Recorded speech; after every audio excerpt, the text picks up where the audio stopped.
It's time for our Agile, Not So Agile episode of the Daily Stand Up Podcast. It's Friday, and I wanted to wait a few days into 2025. Happy New Year, by the way, to talk about New Year's resolutions. And what's amazing about this is the topic of discussion is your New Year's resolutions are already over.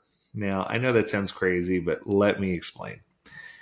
I don't think people understand the difference between must do, should do, and what a resolution is, and how to get through these things, and how to set proper goals. There's just so many things that come into play here. Now, resolutions are nothing new. I don't know how many people know this, but I'm going to give you a little bit of history about where resolutions came from. So 4,000 years ago, when Babylonians would crown their new king during a 12-month religious festival called Akitu, and promised to the king and gods to repay all of their debts and live honorably in the upcoming year. Romans started a tradition of honoring Janus, the two-faced god of transitions, who was also considered a symbol of new beginnings. It was later the early Christians kept the tradition alive and further expanded on the concept of self-reflection into the New Year's resolution that we know today. So as time flew and the 20th century came, there came a self-development movement through the rise of self-help books and a community, and social media fueled the tradition further into the modern way by selling New Year goal-setting theories along with fancy planners. And I love a planner, by the way, just throwing it out there. But despite this, are you ready? Only 9% of Americans who make resolutions stick to them. Here comes the big one. 53% quit their resolution by the end of January. That means they're not even holding on to it for a month. How crazy is that? So, before understanding why we fail, let's understand why we even bother to make resolutions to begin with. It has to do with Maslow's hierarchy of needs. It explains there that once we've achieved our basic needs, we want to reach the top of the pyramid by becoming the best version of ourselves. Basically, as humans, we always want to be better. We always want to do better. We always strive to do more. Our hidden desires being the best motivators, right? So despite knowing we will fail, we set the goals anyway. Maybe it's not all about actually achieving a goal, but about the possibility of what we could potentially become. But why do we fail to stick to those goals when we want to be better? That answer also lies in history. In ancient times, New Year's resolutions or promises weren't casual commitments or following a social media trend. They were tied to religion, spirituality, or community.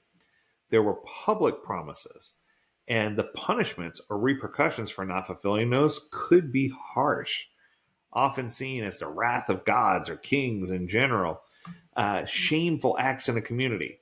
Those promises were part of broader goals and traditions, part of a collective society. So now, as we move to more individualistic societies, the goals have become more personal, sometimes more like a trend rather than a deeper inner desire. So instead of pledging to gods or kings, we're pledging to read 52 books a year, or walk 10,000 steps a day, or hit a magical six-figure income because everyone on social media is doing it. So clearly we must have it too. But what studies have shown is that people fail in goal setting because they lack commitment. Many abandon their resolutions even midway through the year because the goals are either too vague, they lack a personal desire for improvement, or they're motivated by external rewards like money, fame, or social proof. The external motivators in ancient times worked because they were related to punishment, and people were scared of loss more than a reward. A concept called loss aversion reaffirms this thought. It says how people fear losses more than they value equivalent gains. Back then, the fear of divine punishment or public disgrace was a powerful motivator to keep promises. Hence, the level of commitment was high. Now, achieving a reward does not carry the same level of commitment as the fear of losing something in those days. Like missing our 10,000 steps a day routine won't collapse our world, or we won't be punished. At worst, we'll feel a little guilty. So maybe post a relatable update on Instagram and move on. Without a tangible fear of loss, our brains just don't perceive these goals as high priority tasks. This lack of stakes in a game, again, leads to low commitment, making it too easy to quit when motivation dips. So while ancient people fear consequences of breaking their promises, we're often just mildly annoyed by breaking ours. And that makes all the difference. Since the goals and the environment have changed, our motivators must change as well. As we don't have gods or kings to answer, but we answer to ourselves, it's important for us to be motivated by ourselves, something called intrinsic motivation. You may have heard of it. I want to focus on achieving a healthier lifestyle, not because social media trends and following actions like hitting gym 6 times or walking 10,000 steps, but because I want to live a healthier and longer life, free from chronic disease. I need to change some habits to get there. During my crisis, this is one of the things that I realized: there's nothing more important than health for me. It's deeply personal to me. So no matter the challenge or the issue, I pursue my goals of being a healthier version of me because failure is just not an option. The same goal had no meaning for me a few years ago when I said I was going to walk 10,000 steps or I was going to go to the gym 3 times a week. I was just following a trend that I wanted to exercise more because everybody was doing it.